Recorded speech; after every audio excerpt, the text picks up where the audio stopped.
Let's get into some football topics. There's a few things that have gone on this week that I'm dying to kind of get your take. The first one, of course, the elephant in the room, the Kyler Murray situation, the #1 draft pick. Will that happen? Arizona Cardinals, who took a quarterback at number 10 last year. What do you think about all this talk right now as far as this conversation is concerned?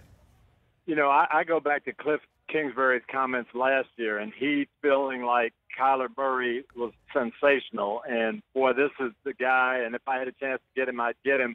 To me, if you feel that way about a quarterback, you got to go get him. Yeah. Because you never know what's going to happen otherwise. We were in Pittsburgh. I was a young coach, and we had Terry Bradshaw. So we passed on Dan Marino. Right. Feeling like, hey, we've got Bradshaw, we're okay.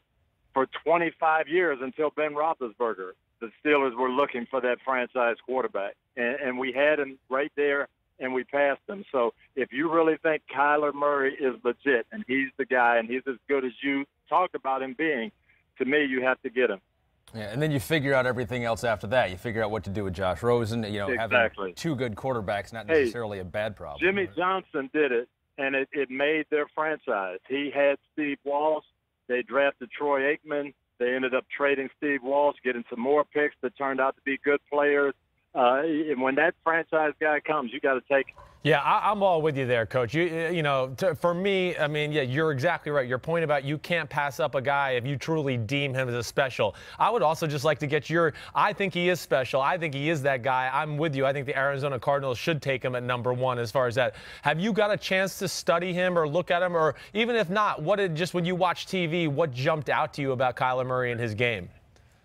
Just the excitement, the energy level, the playmaking ability, and you watch him win games. I saw Russell Wilson do that. I saw Russell Wilson play in the Rose Bowl against my son's team in Oregon, and you say, this guy is special.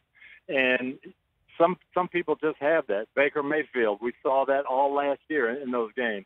Just bringing that kind of indescribable talent. And I think that's what Murray has. I had to laugh at the Combine. It took me back to my old mentor, Chuck Noll, where people all of a sudden, oh, he's 5'10 and a half, so maybe he can do it now. You know, have you been watching tape all year? Right. Whether he's 5'9", 5'10", 5'11", this guy makes plays. And to me, that's what the quarterback position is all about. Yeah, they're not real short in college either. They have tall players. Exactly. I mean, he's college. playing with a professional offensive lineman at Oklahoma, and yes, there are professional defensive linemen in Big 12. I think that's a very valid point. Definitely. The question with Kyler was the height and the weight, right? And he comes in at 5'10". You're right, Tony. That's like, oh, everything's fine now. He's at 5'10".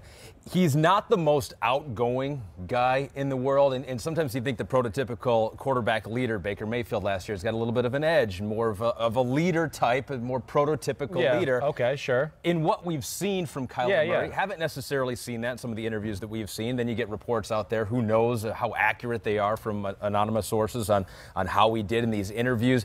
As a head coach, how much do you look at that part of it, Tony, as you want your quarterback to be a leader of men? Not saying he hasn't done that in Oklahoma, but there are just questions on how well he can do that at the next level. Yeah.